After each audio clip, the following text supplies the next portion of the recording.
So the video that I was going to show is a video you may have seen already. It's two kids, a boy and a girl, and they're arguing about whether or not it's sprinkling or raining outside. And the little girl keeps saying to the boy, "It's raining, it's raining," and the boy says, "My mom said it's sprinkling outside." And they just go back and forth, excuse me, and then she finally pokes him right here. And he says, "You hurt my heart. You hurt my heart. You poked my heart," like a little kid.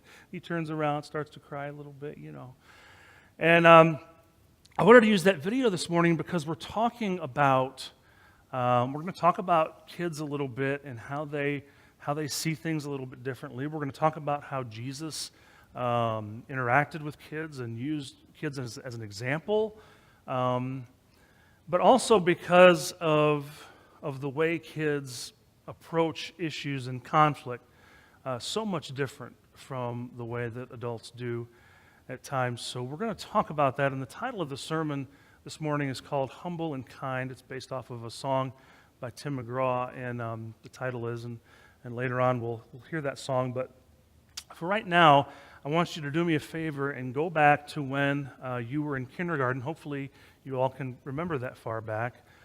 I'm not implying anything by that, but kind of remember, if you can, your first day. Maybe some of you can. I remember my first day. Kind of go back to that point right now in your mind.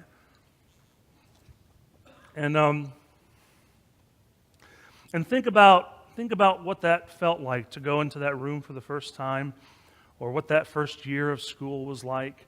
Maybe some of you, it might have been even like a preschool thing, if you can remember that. I remember in my kindergarten room walking in with my mom, and I had to absolutely have my mom with me. I was kind of a shy kid and demanded that she come in with me. And of course, I was the only kid that had my mom with him, which made me really super cool. Kindergarten. But I remember walking in, and there was kind of like a side room that was a playhouse. It had stairs and a kitchen, and all the books were back there. I remember that to the right of the room. And one thing I really remember are the letter people. Does anybody remember letter people? I don't know if they still use these guys or what in school, but they were just people, like with an M on them or an A on them or whatever, I think Mr. A's name was Achu or something like that. And but I remember the blow-up versions of those, the inflatable versions of those, lining the top of the classroom. And the impact that kind of made on me going through the letter people was one of anger. You might be like, well, why would you be angry about that? Well, I had learned to read way before kindergarten, and so I had already been reading books for about a year. And so I could not figure out for the life of me why I was going to kindergarten, learning letters I already knew, and why these other kids didn't know that stuff. Like, I really remember thinking that and being confused by looking at my classmates. I'm like, really? You don't know M? You got to be kidding me. You don't know Q? You don't know all this stuff? What's going on with that? And to me, it was a great example, maybe the first time I remember feeling negatively about other people. Does that make sense? Like feeling like maybe I was better than somebody else.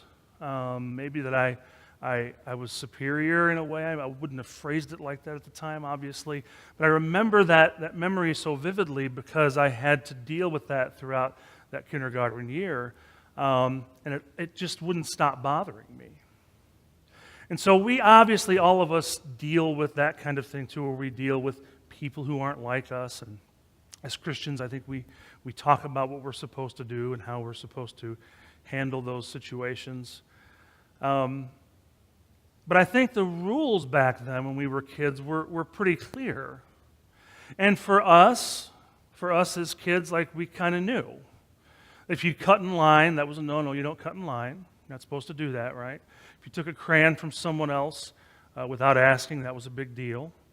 If you called somebody a name, that was even a bigger deal. And if you hit somebody, well, that was terrible. You can't do that, right? How we treated other kids at the time was a big concern to the adults around us. I remember one time I was coloring, and I was terrible at coloring, and all the teachers I had when I had to color something in class would always tell me how terrible it was in their nice way. But I remember specifically one time, the first time I colored a circle, and it was different colors, it was very erratic, and it wasn't blended at all. And so the teacher literally wrote like a paragraph at the bottom of this paper. And I remember I can even still see the letters and everything on the bottom of this paper about how bad this was and how, the litany of wrong things that I had done on this coloring page. But I remember while I was working on that sheet, I had a kid next to me take the crayon out of my hand. Just like all of a sudden, he just didn't say anything, just took the crayon out of my hand. And I didn't say anything. I didn't tell on him. But again, it was one of those memories where this person is doing something against me. What do I do with that? I was an only kid. I didn't share things. I didn't have siblings who did stuff like that to me. And so it was this whole thing, like when you're a kid, you're learning these things for the first time, but your reactions to those things are very different from the way that you react to them when you're an adult sometimes. This all changes when we transition into adults. We lose a part of how we deal with those situations when our relationships get a little difficult. We do learn to not take without asking, and we hopefully learn to not hurt somebody else physically. But where are those rules when we become an adult? And we might not cut in line anymore as an adult, but we might cut in traffic. We wouldn't necessarily take a crayon or a pen from somebody else, but we might take advantage of somebody or let somebody else do that. We can't, hopefully we wouldn't call somebody a name to their face, but we might do it behind their back. And we might not hit somebody with our fist, but we might hit someone with terrible words, right? So two of the most basic things I think we try to instill in kids is to be humble. We don't want them to be egotistical. And we don't want them to be mean-spirited either. We want them to be kind. Kindness is a big deal when we're kids and when we're dealing with kids.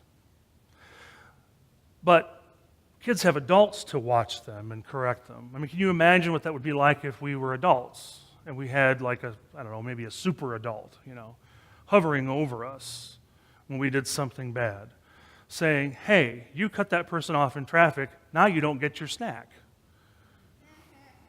Exactly. Or you were late for work, so now you have to go to timeout. And everyone would be late for work, right? Because you'd be like, I'm all about timeout. Put me in timeout. Make me take a nap. Oh, please. And of course, we do have some versions of that. Like we have police officers who give us tickets for speeding and that kind of thing. But for our relational stuff, for how we treat people, we don't really have somebody policing that in a way. There isn't an immediate punishment awaiting, usually, for a bad treatment of others, like there was when we were kids. Does that make sense? Like we might have had an adult when we were kids kind of honest about our behaviors.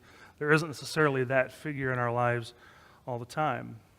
Of course, there is a God who takes our treatment of each other very seriously, but of course there are biblical examples of God taking care of those situations right away. But for the most part, God just doesn't set us in time out when we do something bad, like right away. But I want to encourage us this morning that all of those rules from kindergarten still apply. All that basic life 101 stuff that we learned back then is still applicable. And what's great about that stuff, about those rules, about those ideas, is that they're all biblical. All those rules back then existed so that they would teach us empathy toward other people. And that's what it comes down to. Like most of the rules that we had when we were kids, our parents, our adult figures in our lives were trying to teach us empathy for other people. But we have to bring those rules into the adult realm and not just leave them back there where they were when we were young, when we were in kindergarten. We have to bring them now into our adulthood. Because humility is essential to empathy, and it's why the Bible speaks so much about it. It's essential to kingdom growth, and it's essential to our own personal spiritual growth. So that's why Jesus talks a lot about it. So we're going to talk about those two basic words, being humble and being kind. In Matthew 18, 1 through 5, it says that at that time the disciples came to Jesus and asked, "Who then is the greatest in the kingdom of heaven?" He called a little child to them and placed the child among them. And he said, "Truly I tell you, unless you change and become like little children, you will never enter the kingdom of heaven. And I want to stop right there and say that usually when we talk about Jesus interacting with children, we think about the innocence that children have in their faith, almost in a positive way, a naivete about how they place their faith in God. But that's not really the context that Jesus is speaking in here.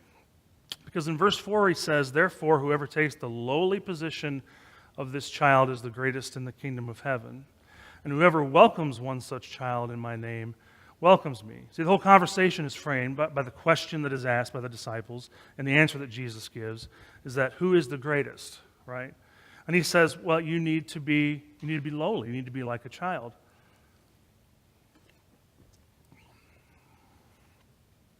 And we tend to equate this passage with innocence and belief, because that's kind of how we see kids. And there's another passage where Jesus tells his disciples to not hinder children coming to him. And from that other passage and other things that we see, we tend to think Jesus is talking about the innocence of faith.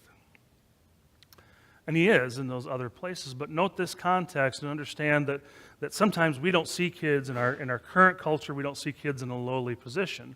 We have a very youth-driven culture. In some ways, kids run the show in a lot of ways.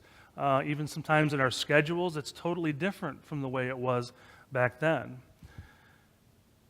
I mean, even now we do have limits, right? Like kids can't be left alone in the state of Illinois until they're 14, which is, I guess, the law. And they can't work until they're 15 legally anyway at another place, and they can't vote they can't drive until they're 16, and they can't vote until they're 18. And so we still have this hierarchy of things kids can do as they slowly become adults. But little kids have no power, right? Like, for one, we're all bigger than them, right? So at least we got that going for us, right? But they go where we go, right? And they do what they're told, allegedly. And in their innocence before they get into their teenage years, they're far more willing to do, I think, what they're told and follow. Not that they do that all the time, but they have more of a willingness to follow. But to become like a child in Jesus' day, I think, meant something a little bit different than how we might process it now. Because a child back then really did have no status and no prestige and no rights. And there would have been no doubt that the disciples understood that when he's talking about becoming a child, that's the context they would see it in. In fact, the disciples would have been familiar with the culturally acceptable behavior of abandoning a child in the street, with the parents hoping that maybe somebody would come and adopt that child into their own family. That was okay. It's not like now where children are so valued. I mean, this imagery has to carry through for us in the way that we were once without hope, without anything, and then like a baby who didn't do anything to earn getting adopted, we are accepted into this new family. But that state of that child is lowly, is humble. And in our relationship with Christ, we have to own this humility. There's nothing about our relationship with Christ that says, hey, we're so great. Hey, we did this awesome thing. Hey, even in being right about the Bible, even in being right about the one true way of Jesus Christ, there is nothing in that says we did that or we accomplished that in any way, right? Some of you older folks may remember this song, and it starts, "Oh Lord, it's hard to be humble." Can anybody finish it for me? Nobody knows this song? "Oh Lord, it's hard to be humble when you're perfect in every way." And there's kind of a new version of that where we call it the humble brag. Does anybody know what that is? Where you kind of twist a phrase around so that it makes you look good, even though it doesn't sound like you're trying to make yourself look good. Like you might say something like, "I'm so exhausted from my 2-week vacation to Hawaii." Or something I've said many times, I have to stop eating so much chocolate or I'll lose my modeling contract. Right. Hey, there are big and tall models. So there are big and tall guy models. It's the humble brag. It's like saying, hey, I'm great, but I don't want it to make it sound like I'm great. And sometimes we have this thing within us where we're like, yeah, the flesh takes over, the sinful nature takes over. We're like, yeah, we're so awesome. But Romans 12:10 says, be devoted to one another in love. Honor one another above yourselves. Let me read that last part again. Honor one another above yourselves.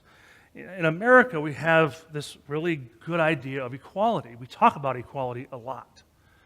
And there's absolutely nothing wrong with that concept. Obviously, we want people to be on an even footing. We want fairness. We desire those things. But God has something else in mind for people who follow Him. Honor one another above yourselves. So when you look at other people and you think, and we rank people because we do that. I mean, if we're honest, like we do rank people in our minds, and we sum up people and we judge people. We're human. We do that. Thinking that every single person you come across, whoever that is, you're their servant. Honor one another above yourselves. And Proverbs 3:34 says that He mocks proud mockers but shows favor to the humble and oppressed. If our God shows favor to the humble and oppressed, if that's a big deal to God, and clearly throughout Scripture it is, absolutely has to be a big deal to us. When we get a little full of ourselves and we think we know, and we think we're smart, and sometimes we think we're too smart for God, we have to understand that humility, being humble, is a big deal to God. And then also, besides that, there's this aspect of being kind. And when I was going through this sermon, I felt like, and I think it bears saying that these are really simple ideas, simple concepts. It's like the word love, where we kind of overuse that word and what it actually means, and to the point where as we become adults, we're like, yeah, but what does that really mean? There's so many scriptures about going the extra mile and doing the extra thing that I think it's clear. I think that we've just worked around it in our mental gymnastics. You know, as Kurt Vonnegut would say, with our big brains, we've kind of concocted this subversion of what God really wants us to do, which is do more than what we have to, do more than what we want to. Colossians 3:12-13 says this, therefore, as God's chosen people, holy and dearly loved, clothe yourselves with compassion, kindness, humility, gentleness, and patience. Bear with each other and forgive one another if any of you has a grievance against someone. Forgive as the Lord forgave you. There's no doubt in my mind that sometimes I don't want to do any of these things. When someone has wronged me, I don't necessarily want to have compassion for them. I don't necessarily want to be kind to them. In humility, I want to feel better than them. I don't want to be gentle about the wrong that has happened, and I certainly don't want to be patient about allowing God to work it out. But as a group of believers, we are to bear with each other all of this stuff, all of this baggage, all of this even conflict and things like that happen. And when Paul writes this stuff, it seems a little bit simplistic because we love stories of acts of kindness. We sometimes thrive on those stories, like the stories of people paying it forward by buying the person's lunch behind them in a drive-through line, or somebody rescuing somebody else, or just, small acts of kindness or big acts of kindness. We love those stories. And yet so many times, again, we want an out. We want a way out. We want to figure out a way where those rules don't apply to us. I mean, for example, how many of you have heard this phrase? Well, it's not personal, it's business. Right? Well, I tell you what, I got some bad news. If you treat somebody poorly because of business, it is personal and it's bad. So you don't get an out. especially if you're a believer, right? Another example, I feel like that sometimes we exempt certain people from these things that God has told us to do. We exempt certain groups of people because of whatever reason, because we have disagreements, we don't see the world like they do, and so we exempt certain people or groups of people or situations from having to show kindness. And the example that I came up with, and don't get me wrong, there are all kinds of examples, but this is the one I came up with. So don't misunderstand when I talk about this that I'm talking about, well, poor me. But it can be at times a group of people that other believers exempt from being kind to. And that group of people is church leadership. And I say that, I've been in the ministry for 18, 19 years, and I've had a lot of friends who have had great ministries and had wonderful things happen to them because of the church. I have certainly been a great beneficiary of how wonderful the church can be. But I've also had friends who were treated poorly by their churches, and I think it was because those churches felt like they could do that because they were paid staff. I've seen elders treated terribly by people in their congregation because they were elders, and somehow that made it okay. One small thing I always think of when I think about this is how people speak into your life. Being a worship minister sometimes can get you in a little hot water, and whatever story I tell you this morning didn't happen here. Okay, so that's important to say. It didn't happen here. Everyone's great here. So. One time, this was quite a few years ago, when Summer got her nose pierced. I don't know if any of you even notice it now, but she has her nose pierced, and she just gotten it done, and we went to church, and she was walking down the hallway, and some woman came up, tapped her on the shoulder, and said, and all she said was, "That nose ring is an abomination to the Lord." Now, that's funny. Because abomination, okay, that's not something you hear every day. But also because you don't have the right to be unkind in that. Does that make sense? Like you can't do that just because you have a personal preference or just because she's the worship pastor's wife or whatever. Does that make sense? Like, your willingness to not be kind, you don't get a pass on being kind just because of the person you're talking to or the thing you're talking about. You don't get to do that.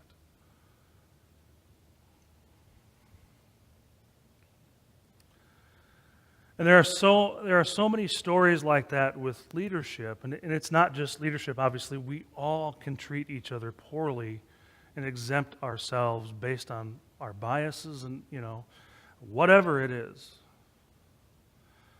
One thing that always happened to me, especially early on in my ministry, was getting nasty anonymous notes from the body of Christ. I don't understand that.